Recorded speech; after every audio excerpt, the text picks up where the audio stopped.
پچھلے بدھ ایک بات میں نے عرض کی تھی، وہ تھی تو نوجوانوں کے حوالے سے کہ نوجوانوں کو شادی کرنے کا شوق تو بہت ہوتا ہے، ایک فطری چیز ہے، لیکن شادی کی تیاری کے حوالے سے ان کی فکر نہیں ہوتی کہ شادی کی تیاری بھی کوئی چیز ہے۔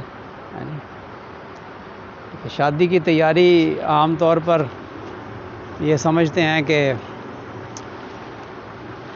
اسباب کی تیاری، کپڑے سلوا لیے اور کمرہ تیار کر لیا، سوٹ سلوا لیا اور جی جب شادی قریب آ گئی تو شادی ہال کرائے پہ لے لیا، ساری تیاریاں جی مکمل ہو گئیں جی، ساری تیاریاں۔ لیکن بیوی کے حقوق نہ سیکھے کہ بیوی کے بھی کچھ حقوق ہیں بھائی،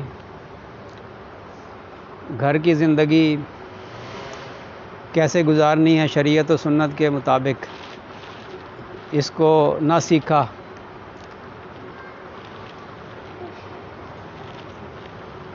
تو نتیجہ یہ ہوتا ہے کہ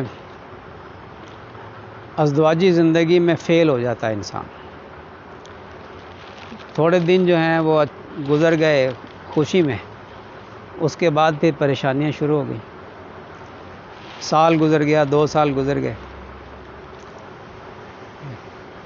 اس کے بعد جو ہے وہ دونوں میاں بیوی کے چہروں کے اوپر پریشانی کے آثار ظاہر ہو جاتے ہیں۔ ہمارے یہاں نا وان ٹاؤن میں ایک نابینا جو ہے وہ پھرتا تھا، لوگ اس کی مدد کر دیتے تھے، جوان آدمی کا سٹک لے کے۔ تو یہ جو نابینا ہوتے ہیں نا، جو اللہ تعالیٰ شانہ کسی ایک نعمت سے محروم کر دیتا ہے نا، تو کوئی دوسری طرف نعمت میں کوئی اضافہ بھی کر دیتا ہے، اس کی حس کو اللہ تعالیٰ کو بڑھا دیتا ہے نا، کہ سمجھنے کی حس کو۔ ہمارے ہاں جھنگ میں ایک نابینا حافظ صاحب تھے، میں حیران ہوتا ہوں ان کی یہ جو حس ہے نا سمجھنے والی، اس پر وہ ایک شخص سے ایک دفعہ مصافحہ کر لیتے تھے نا، وہ سال کے بعد بھی ملتا تھا تو پہچان لیتے تھے۔ میں اس وقت میٹرک میں ایف ایس سی میں پڑھتا تھا، تو ایک دفعہ میں نے مصافحہ کیا، نام پوچھا، میں نے نام بتا دیا۔ کچھ سال کی یا 2 سال کے بعد میں نے ان سے مصافحہ کیا تو اور میں نے پوچھا، میں نے کہا پہچانا آپ نے؟ ہاتھ کو ایسے کیا اور فوراً میرا نام لیا کہ آصف مجید ہے، اور میں ایک دفعہ صرف مصافحہ کیا تھا، میں نے اتنا حافظہ اور اتنی پہچان۔ تو ایک نابینا ہمارے وان ٹاؤن میں دیکھتا تھا پھرتے ہوئے، پھر دیکھا کہ کچھ عرصے کے بعد نا اس کی شادی ہو گئی، نابینا لڑکی مل گئی اس کو، اور دونوں جو ہیں وہ پھرتے تھے وہاں گلیوں میں، خوش پھرتے تھے دونوں نابینا۔ پھر کچھ عرصے کے بعد میں نے دیکھا دونوں پریشان،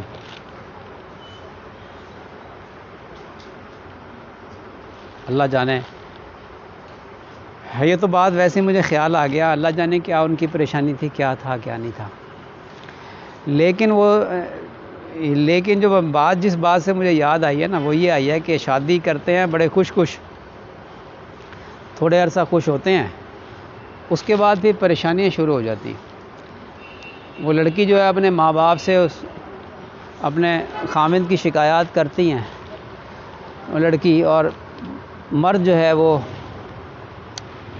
اپنے دوستوں سے کرتا ہوگا یا اپنے ماں باپ سے کرتا ہوگا یا جس سے بھی کرتا ہوگا یا نہیں کرتا ہوگا، لیکن ان کی پریشانیاں شروع ہو جاتی ہیں، اور وہ پریشانیاں اس لیے ہوتی ہیں کہ شادی کی تیاری نہیں کی،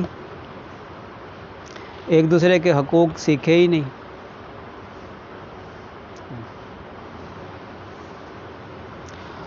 شادی کی تیاری میں سب سے پہلی چیز جو میں نے پچھلے بدھ کو عرض کی تھی، وہ یہ کی تھی کہ گناہوں سے توبہ کر لیں، گناہوں سے توبہ کر لیں۔ شادی کا ارادہ کر لیا ہے نا، اب گناہوں سے توبہ کر لیں، احتیاط کریں۔ کہ میں جو گناہ کروں گا میرے اس گناہ کا اثر میری ازدواجی زندگی پر پڑے گا، بالکل پڑتا ہے۔ ایک حدیث میں عرض کر دیتا ہوں، اس سے سمجھ میں آ جائے گی بات۔ حدیث میں آتا ہے کہ تم دوسروں کی عورت کے بارے میں پاک باز رہو، تمہاری عورت بھی پاک باز رہے گی۔ اس کا مطلب ہے کہ میرے گناہ کا اثر میری ازدواجی زندگی پر پڑے گا، اس لیے گناہوں سے توبہ کریں۔ حاجی صاحب مجلس ذکر کے بعد حاجی امین صاحب فرمانے لگے کہ بھئی یہ تو آپ نے نوجوانوں کے لیے بات کی جن کی ابھی شادی نہیں ہوئی تھی، اور جو بوڑھے ہیں، بڑے ہیں، بڑی عمر کے ہیں، جو شادی شدہ ہیں، وہ کیا کریں؟ بھئی توبہ کا دروازہ تو سب کے لیے کھلا ہے نا جی، اور ہم کون سا معصوم ہیں، ہم سے گناہ ہوتے رہتے ہیں۔ توبہ وہ تو کیونکہ خصوصی طور پہ میں نے بات کی تھی نوجوانوں کے لیے، جو شادی شدہ ہیں ان کے گناہوں کے بھی اثرات ازدواجی زندگی پر پڑتے ہیں، اس لیے توبہ تو سب کے لیے ضروری ہے، سب ہم توبہ کریں۔ توبہ کے دروازے کھلے ہیں۔ البتہ ایک بات ضرور ہے کہ انسان توبہ کر لیتا ہے، گناہوں کو اللہ تعالیٰ معاف کر دیتا ہے، اسی وقت معاف کر دیتا ہے، لیکن جو وہ اس کے اثرات ہیں نا، بعض اوقات وہ دیر تک چلتے ہیں، تو اس لیے فرمایا مسلسل استغفار کرتے رہو تاکہ اس کے اثرات بھی ختم ہو جائیں، دھل جائیں۔ تو سب سے پہلی چیز تو جو ہے، چاہے شادی شدہ ہوں چاہے غیر شادی شدہ ہوں، توبہ کرنا تو ضروری ہے کہ ہماری ازدواجی زندگی اچھی ہو جائے، سدھر جائے، ہماری جنت بن کا نمونہ بن جائے ہمارا گھر، ٹھیک ہے، اس لیے توبہ ضروری ہے۔ دوسری چیز جو ہے وہ ہے دعاؤں کا اہتمام۔ یہ کہتے ہیں کہ جی جوڑے آسمانوں میں بنتے ہیں، اللہ تعالیٰ کے ہاں طے ہوتے ہیں جوڑے، تو دعا کرنی چاہیے کہ اے اللہ مجھے زندگی کا ایسا پارٹنر دے کہ جو میرے لیے دین کے کام میں میرا معاون ہو، میرے لیے گناہوں سے بچنے کا سبب ہو، اور میرے لیے تیرے ساتھ تعلق کا ذریعہ بنے۔ مجھے ایسی شریک حیات عطا فرما۔ اس کے لیے خوب دعائیں کرنی چاہیے، خوب دعائیں کرنی چاہیے۔ اگر یہ جو جوڑا ہے نا جی، یہ اگر ایسا مل گیا نا کہ بڑے بڑوں کو سیدھا کر دیتی ہے یہ عورت، بڑے بڑوں کو، خود تو ٹیڑھی پسلی سے بنی ہے لیکن اوروں کو جو ہے وہ تیر کی طرح سیدھا کر دیتی ہے۔ یہ مرد کو بڑی جلدی بوڑھا کر دیتی ہے، جوان کو بڑی جلدی بوڑھا کر دیتی ہے۔ اس لیے ایک دعا ہے کہ اے اللہ مجھے ایسی عورت سے بچا جو انسان کو جلدی بوڑھا کر دیتی، ایسی عورت کے شر سے بچا مجھے، ٹھیک ہے نا۔ یہ بہت بڑی نعمت بھی ہے، اور اگر آزمائش بن کر آ جائے تو بہت بڑی یہ جو ہے وہ پریشانی کا سبب بھی ہے، اور اگر اس کو صحیح استعمال کر لیا جائے تو بہت بڑی یہ مزکی بھی ہے، تزکیہ کا بھی سبب بنتی ہے۔ بعض بزرگوں کو اللہ تعالیٰ شانہ بڑی بدمزاج بیوی عطا فرما دیتا ہے، اس سے ان کی ساری زندگی جو ہے نا اصلاح ہوتی رہتی ہے۔ اصلاح تو وہ بزرگ تو ہوتے ہیں وہ، لیکن اللہ تعالیٰ کے ہاں ان کے کچھ مقامات ایسے ہوتے ہیں کہ جو بغیر صبر کے، بغیر مجاہدوں کے نصیب نہیں ہوتے، اعمال ایسے نہیں ہوتے جس سے وہ اونچا درجہ مل جائے، تو اللہ تعالیٰ شانہ ان کے اوپر کوئی ایسی چیز مسلط کر دیتا ہے کہ جو اس کو مسلسل صبر کی توفیق دے کر تو اس ولی اللہ کے درجات اللہ تعالیٰ بلند کرتا چلا جاتا ہے نا۔ بہت ہی بد مزاج تھی، اب تاریخ میں ان کے یہ الفاظ لکھے گئے کہ وہ بد مزاج تھی، وہ برداشت کرتے تھے، خود بہت نازک مزاج تھے، بہت نازک۔ ان کے جو نازک مزاجی کے واقعات ہیں وہ بھی بڑے عجیب ہیں۔ ان کے نازک مزاجی کے واقعات سن کر نا ایک صاحب مجھے کہنے لگے کہ حضرت یہ جو آپ بتا رہے ہیں اتنی نازک مزاجی کیا یہ کوئی شریعت میں کوئی پسندیدہ بھی ہے؟ آپ جیسے وہ شہزادہ آیا ملنے کے لیے، تو اس نے ایک سرائی سے پانی پیا، پیالہ جو ہے وہ تھوڑا ٹیڑھا رکھ دیا، تو بعد میں کہنے لگا کہ حضرت آپ بھی ہمارے پاس تشریف لائیں، کبھی موقع دیں خدمت کا۔ تو فرمایا تمہیں یہ پانی تو پینا آتا نہیں ہے، تمہیں پیالہ تو گھڑے کے اوپر صحیح رکھنا نہیں آتا، جب سے یہ ٹیڑھا رکھا ہے میرے سر میں درد ہو رہا ہے۔ نازک مزاج اتنے تھے، ساری رات نیند نہیں آئی، تو وہ صبح کو فرمایا کہ دیکھو بھائی یہ رضائی میں کیا مسئلہ ہے کہ مجھے نا ساری رات نیند نہیں آئی۔ وہ ایک مریدنی جو ہے نئی رضائی تیار کر کے لائی تھی، ہدیہ دی تھی حضرت کو۔ تو دیکھنے سے پتہ چلا، تحقیق سے پتہ چلا کہ سلائی ٹیڑھی تھی، اس سلائی ٹیڑھی کی وجہ سے نا ساری رات حضرت کو نیند نہیں آئی، اتنا نازک مزاج ہے۔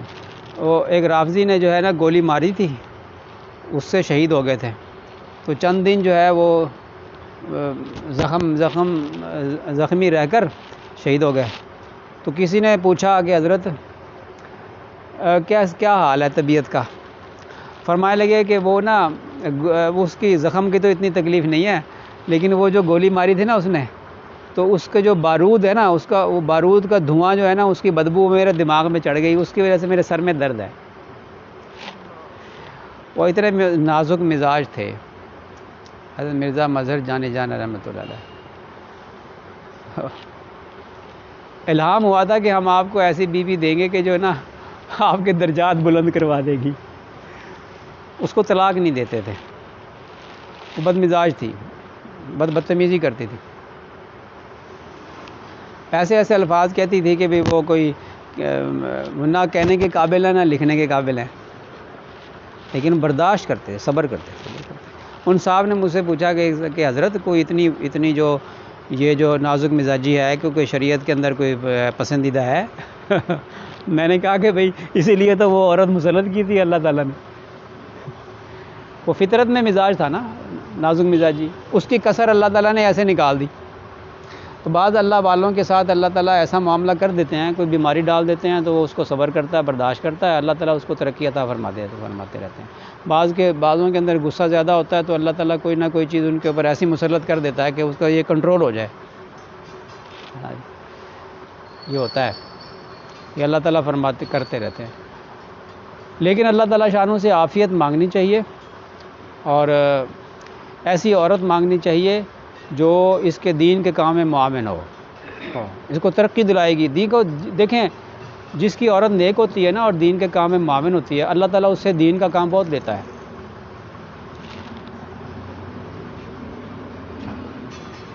حضرت ابراہیم علیہ السلام کی بیویاں، دونوں بیویاں دین میں معاون تھیں۔ حضرت ابراہیم علیہ السلام سے اللہ نے کتنا کام لیا کہ کتنے نبی، یعنی وہ ابو الانبیاء کہلائے حضرت ابراہیم علیہ السلام، کتنے کام لیے، بیویاں معاون تھیں۔ حضرت نوح علیہ السلام کی بیوی معاون نہیں تھی،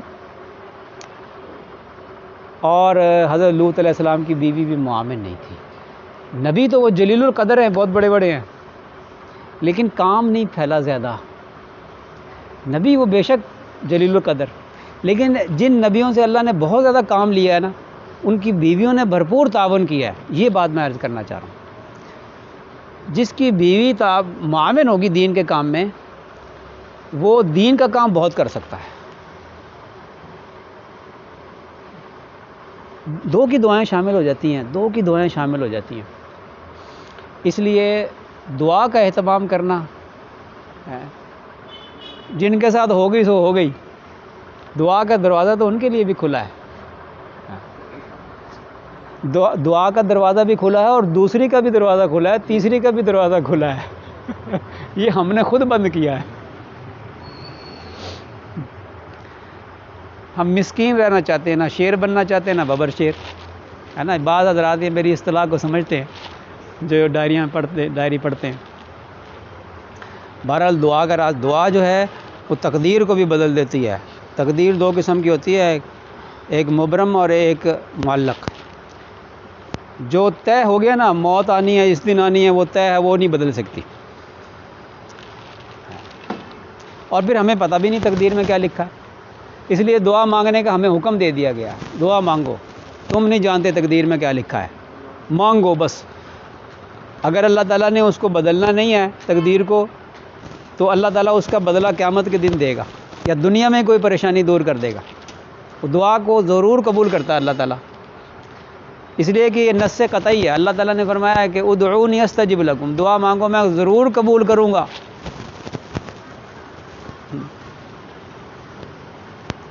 تو میں قبول کروں گا ضرور، اللہ تعالیٰ نے فرما دیا، اس لیے یہ نص ہے. اب جو یہ کہے کہ میری تو دعا قبول نہیں ہوتی، اللہ ناراض ہوتا ہے اس سے. میں کہہ رہا ہوں قبول کرتا ہوں، اور تو کہتا ہے میں دعا نہیں قبول ہوتی، اللہ ناراض ہوتا ہے. اس لیے کبھی بھی یہ نہ سوچنا چاہیے نہ کہنا چاہیے کہ میری دعا قبول نہیں ہوتی. نہ نہ نہ. ہاں البتہ جو حرام کماتا ہے، حرام کھاتا ہے نا، اللہ اس کی دعا قبول نہیں کرتا. تو دعا ضرور قبول ہوتی ہے. کبھی نہ سوچے کریں کہ میری دعا قبول نہیں ہوتی. مانگیں اللہ سے، اللہ دے گا انشاءاللہ، ضرور دے گا اللہ تعالیٰ. مانگتے نہیں ہیں ہم، نوجوان تو خاص طور پہ آج کل نہیں مانگتے. بس اب نماز پڑھ لی اور جناب سنتیں پڑھی، بس اٹھ کے جا، یہ جا دے وہ جا. مانگا ہی نہیں اللہ سے، لو ہی نہیں لگائی اللہ سے کہ تعلق ہی نہیں جوڑا.